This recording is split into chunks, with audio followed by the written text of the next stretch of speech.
Hi, Joan and Chaba. I hope you're all well and you have your beers to hand.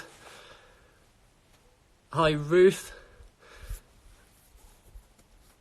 Business Bernie, hello, long time no see. How are you? And we got the guys from Bistro Bowl joined. We had a lovely vegan meal there a few weeks ago, just before the quarantine kicked in, and some Belgian beers. Thoroughly recommended. So I'm guessing all the way from Canada now. Hi, Mum. Hi, Dad.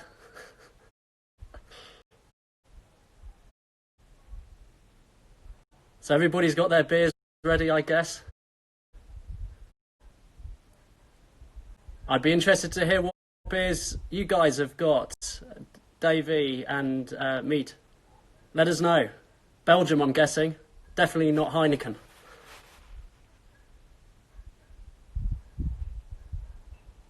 And Chabert, what did you guys go for up in the Basque Country? Basque Land, by any chance?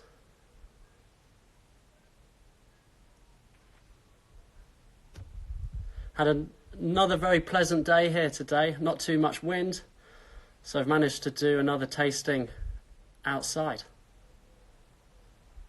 It's nice and warm. So I wasn't expecting quite so many beers to arrive today. I was thinking maybe there would be 3. So thanks a lot, Miguel. 6 arrived, all different styles. So it should keep us busy. Couple of IPAs. Fat Tug. What would that be, Barry? Canadian, yeah? Ooh, what am I doing here?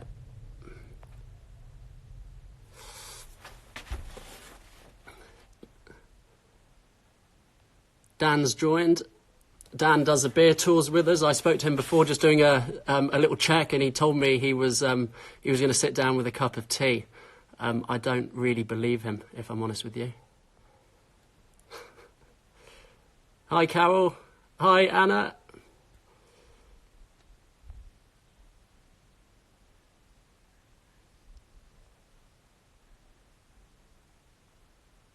Just going through the messages here.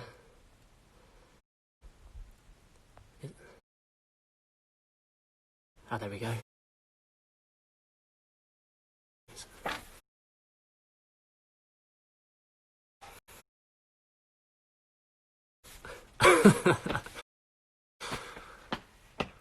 What time is it there, Barry? Are you on lockdown as well in Canada? We've been nearly 3 weeks here, complete lockdown, no exercise. You can all imagine we're all desperate to try and catch a few waves now after so long being stuck at home. But we'll get there. It's for the good, I guess.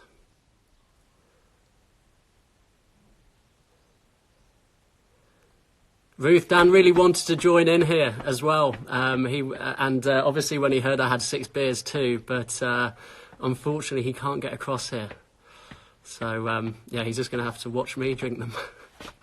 Sorry, mate.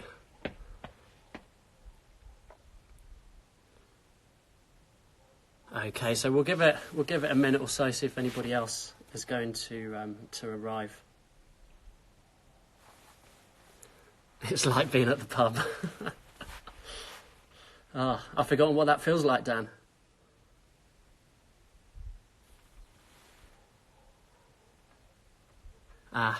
He's having a coffee. Good man. We had somebody tune in from New Zealand the other day. 7 o'clock in the morning. A bottle of wine in bed.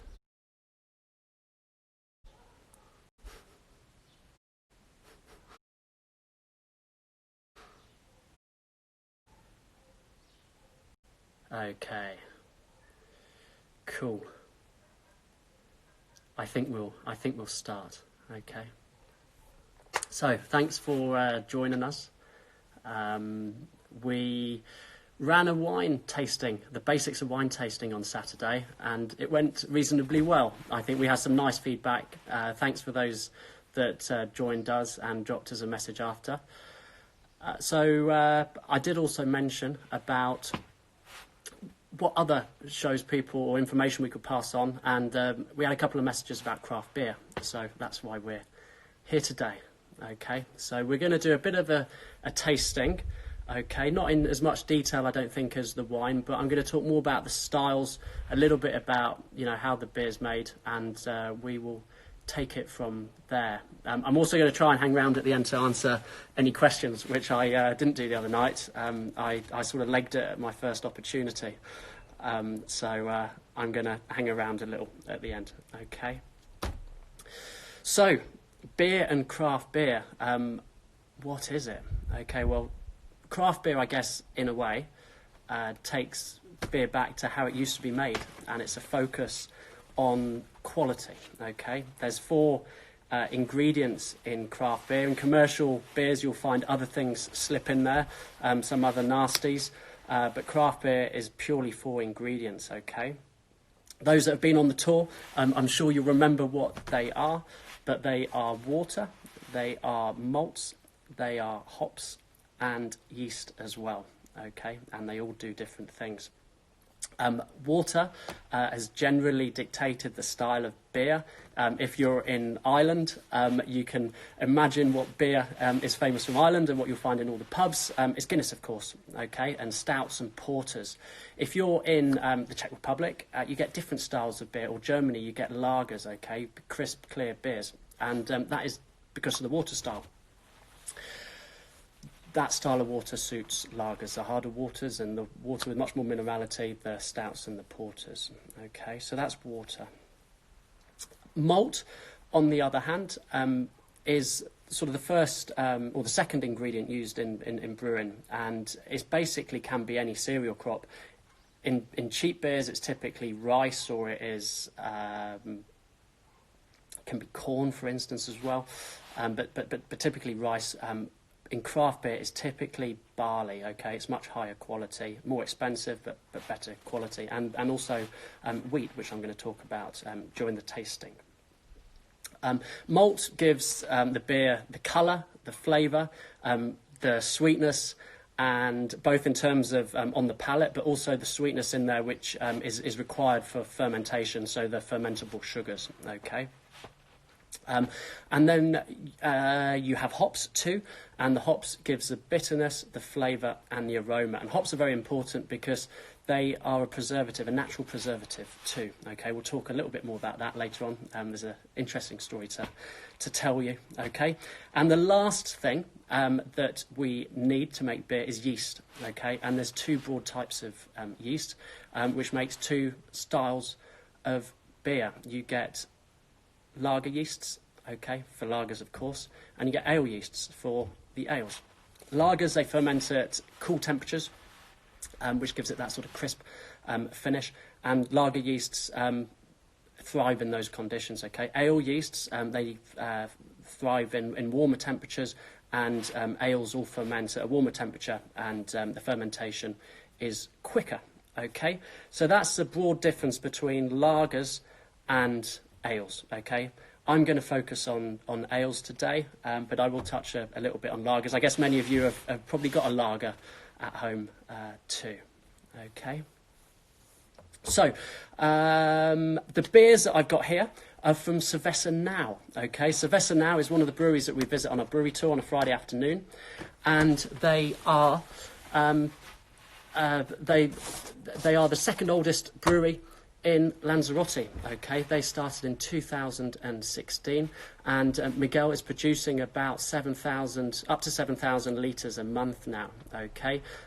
They have many distribution points across the Canary Islands. They are distributing into the peninsula as well, and even into some of the big supermarkets now as of a few months ago. That wasn't the story, going back 6 months. So there's nice expansion. The beers are great. There's new beers coming out, different collaborations. So it always keeps it very exciting for us. The brewery is in a refurbished fishing warehouse in Arrecife, and the owner is Miguel Lasso. He is from Lanzarote. He was spending many years in Madrid, and he built up a big advertising firm here, or there, sorry. And it's always interesting to hear the stories of craft brewers and where it all began. And he was a very sort of passionate home brewer.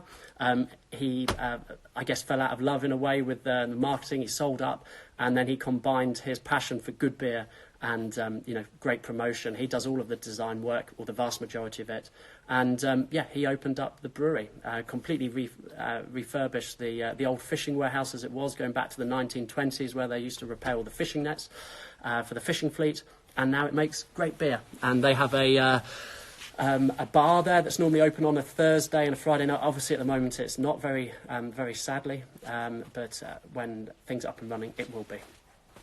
Okay, so that's a little bit about now, and they're the beers that I've got behind me. So we're going to start with the first beer. And what I should have done, and I'm sure you haven't waited for me to invite you to have your first beer.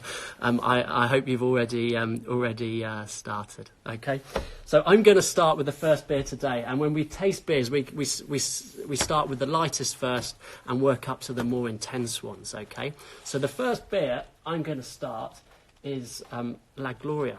Okay. This is a Berliner Weiser, okay? It was the first beer from Lanzarote to win a international beer award, okay? A Berliner Weiser, and that was in Spain last year.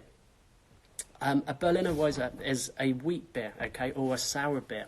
The malts in there are predominantly from wheat and not barley, okay? And a wheat beer, it has some different characteristics to your typical beer. It's lighter. It has a bit of acidity in there, quite a bit of lemon typically, and they're also very light. Okay, typically around the 3% mark. This one's 3.8%. Okay, and it's very refreshing. So typically a summer drink. Okay, and you can see from the colour here that it is very light. Okay, it's very, very pale. So I'm going to start with this one, and yeah, straight away you get that sort of lemon, the freshness to it as well. No doubt it'll have some acidity in there as well, which keeps it very bright and refreshing. Yes, it does. So Berliner Weiser was very popular in Berlin in the 18th and 19th century. And it's a rejuvenated style. Napoleon nicknamed it the Champagne of the North of 1809 when he marched his troops into Germany. So it has a little bit of history behind it as well. And it is a style that's getting more and more popular. Typically, the States has always dictated the craft beer sort of theme, I guess. I'm going to talk more about it. And you'll find that on many, many taps in the US at the moment. Okay. So the next beer that I'm going to move on to is Marinara. Okay.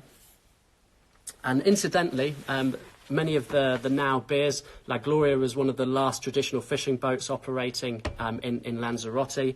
Marinara means sailor in Spanish, and these were two of the beers that were first produced by Miguel when he opened the brewery in 2016. Okay, and this style here is a blonde ale. Okay, and I guess this sort of style was sort of to suck some of the lager drinkers into the craft beer world. It's as close really to a lager as an ale will get. And it's very unoffensive, okay? It's balanced between the malts and the hops, which means it isn't overly fruity or bitter, and it isn't overly sweet at the same time. This is 4.8%. It's lovely on the sort of summer afternoons, and you know, after the beach or something like that. Again, refreshing, crisp, all those sorts of characteristics.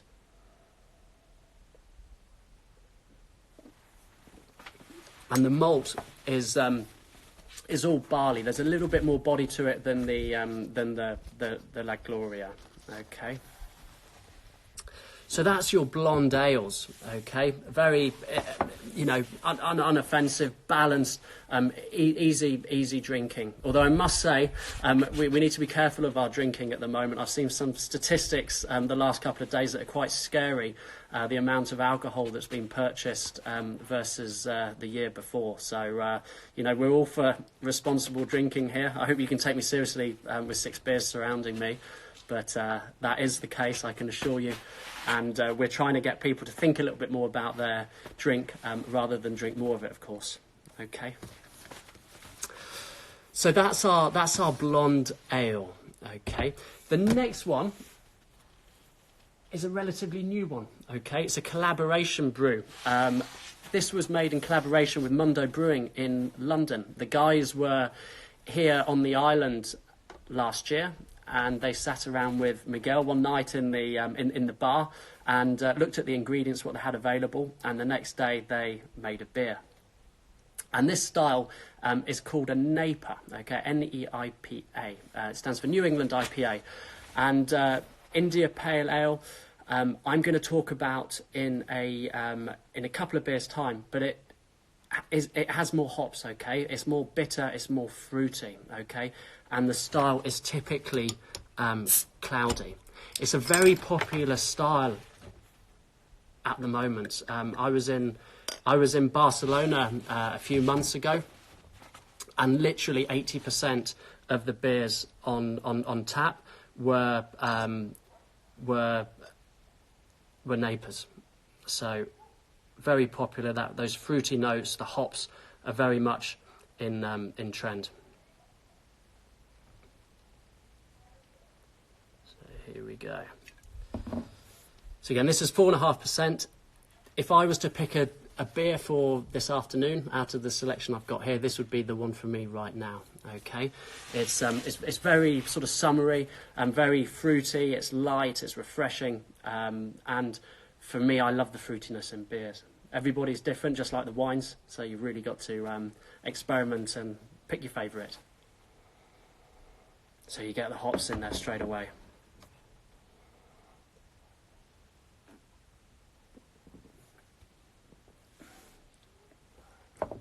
And the bitterness too. Okay, the hops. Remember, I said earlier, it gives you the bitterness, so you can really feel it on the. You get the bite on your palate, and for me, it's one of the things that refreshes. I like the acidity in wine too, and the bitterness in beer. So that's my style. Okay. So if anybody sees me at the bar, you know what to buy me now. Cool, that will be the day, won't it? Let's hope we're back in. We're back out of our houses soon. Okay, so that's a New England IPA. And also from the label, again, Miguel designed this one. You can it gives a clue that it's a summer beer, doesn't it? Right, we're halfway through, okay. How's everybody getting on? Am I making sense?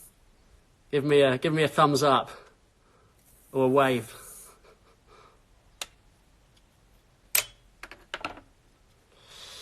Okay. So next is Capitan. And this, there's no prizes for what Capitan means in Spanish. Even I know that.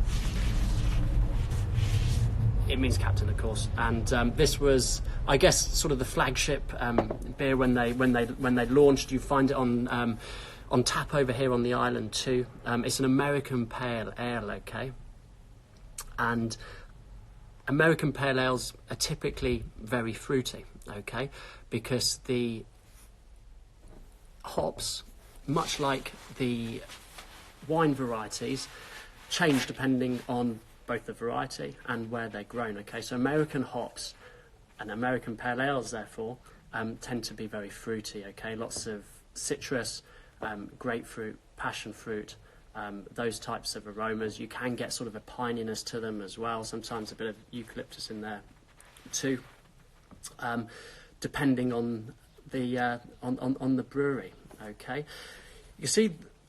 Again, a little bit darker here as well. That was the Marinara. I've got the Capitan here, and the neighbour just before. Okay, there's some darker malts in here which gives it that colour. There's more body to this one than the other beers that I've tried, and one of the reasons why it's so fruity, which it is, I can smell it from here, is that they do something called dry hopping. Okay, they don't just add the hops in during the brewing process. Actually, a few days before they bottle the beer or keg it, they put more hops into the fermentation tank once the fermentation is complete, and that just gives it more and more aromas. Okay.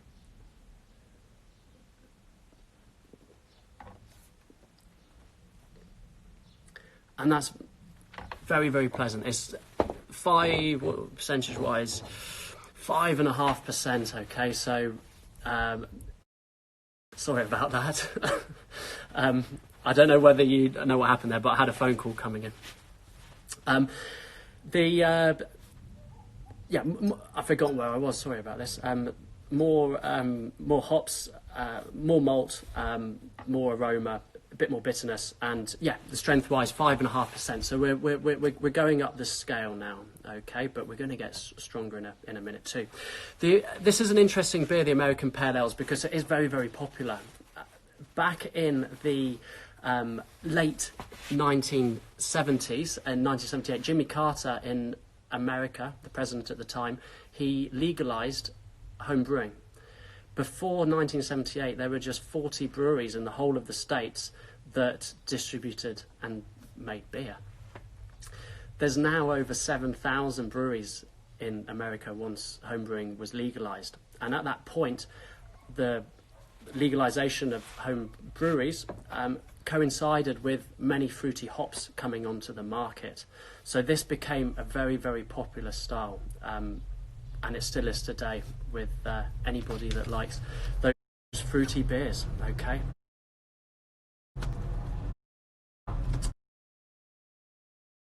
So that is the Capitan. The next up is Mucho. Mucho, really, if I'm honest with you, I wasn't a massive craft beer drinker going back 3 or 4 years. I absolutely love them now, I have to say, trying the different styles. And this was a beer that was really changed the way I drank and thought about beer. As I said, we are moving up the strength scale. This is 6.5%, and it's an IPA, okay? It has much more body than the beers that we've tried before. It's got more hops in there as well, so it's got a lot more malts first of all, which gives it all the body and the flavour and the darker colour too. That's the Capitan here, the Mucho on this side.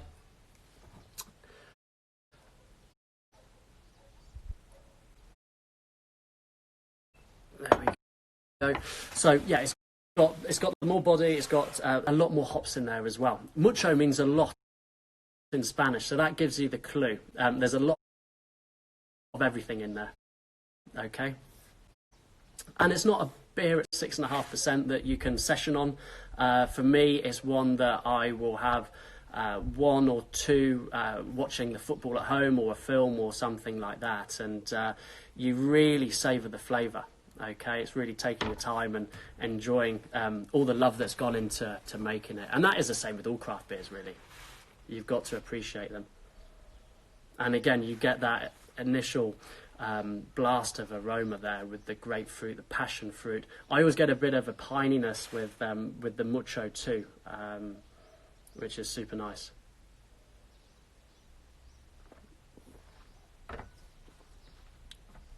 But for me, with all the, as much as I like it, with all of the body the hops in there this time of day in the heat. We're warm enough here today, which is nice. It's a little bit too much body for me. It's in front of the telly in the evenings or nights. Okay. And I was going to tell you a little story about IPAs, okay? So we know what APAs are now. It's basically a hoppy ale with hops from America, so you know it's going to be fruity, but not overly heavy or full-bodied. Mucho, on the other hand, is an IPA, okay? And you see IPA on lots and lots of different beers because it's a very traditional style. IPA stands for India Pale Ale, okay? They don't actually grow hops in India, so that isn't the reason. The hops don't come from there. It's a style, okay? Going back to the 19th century, when the British officers were based out in India, they were sending beer to India from England, and the beer kept going off on the way. The way they got around it in the end was to put lots and lots of hops into the beer. You might remember earlier I said that hops are a preservative in beer. And that's why they added all of these hops. And they found that the beer would travel perfectly well and arrive in India in top form. And in the end, this style caught on, and it still hangs around today. For me, it's my favourite beer style. It's got the bitterness, the body to it as well. Okay, I like the hops, as I said before. The artwork here, incidentally, it was going to just be a one-off beer, and in the end, it went down so well. They sold so much of it. It's brewed all year round now, and the artwork is done by a local surfer by the name of Hugo, and it's very different to Miguel's branding. So it's one that really stands out on the shelves. So that leaves us with one more beer, okay, which is going to look quite different to all of the others, okay, and this is the latest one. It's called El Patron, which means the skipper, okay, on a boat. This one is 7.6%. The label, I don't know whether you can see it, shows the guy smashing the bottle over his head, which will give you a clue, I guess, to the strength of it and the fact that you shouldn't drink too many of them, okay? And this style is a black IPA, okay? And I hope you can see from there, it is very, very dark. That was a Mucho, which was dark enough. I've got the sunlight straight in my eyes here, and this isn't too far off the colour of a port or a stout. And to be honest, it's got many characteristics of a porter or a stout on the nose. You get sort of coffee and caramel, a bit of a smokiness to it as well too. But it is much lighter in terms of body.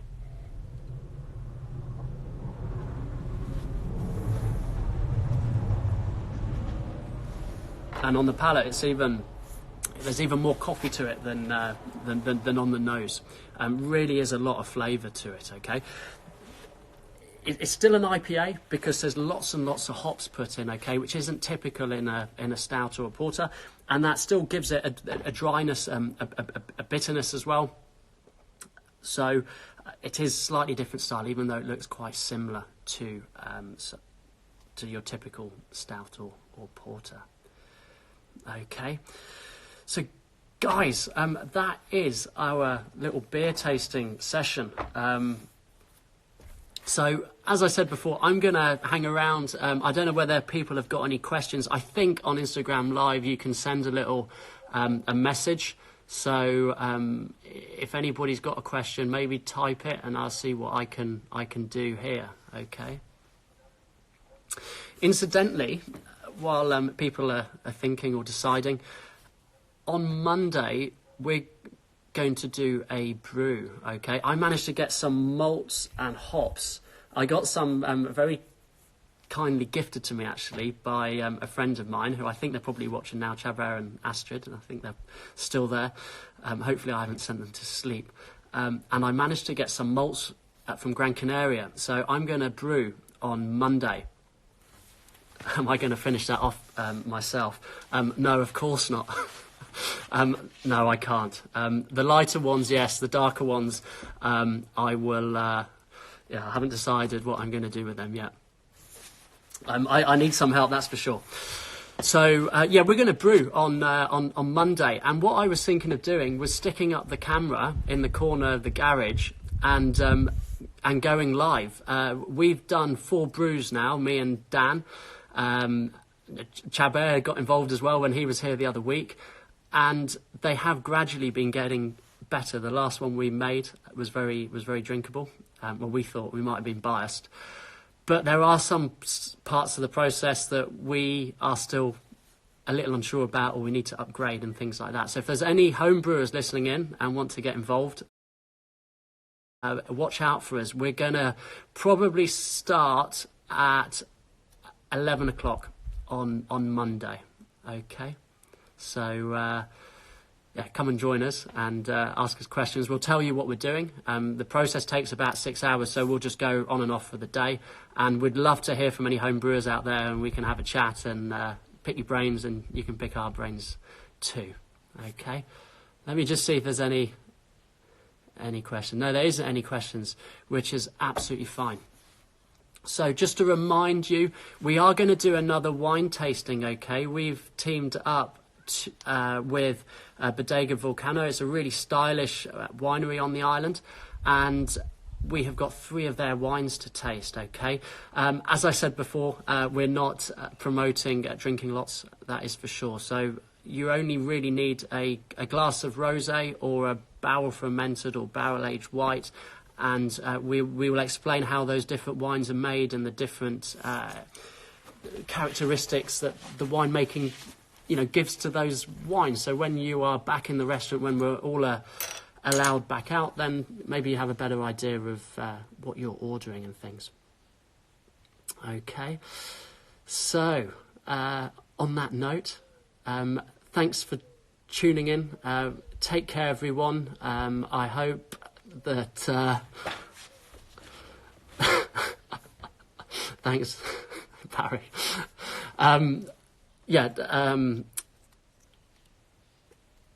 Tune into us on Saturday. Take care at home. Follow all the guidance. Follow all the advice, and we'll keep in touch. So take care.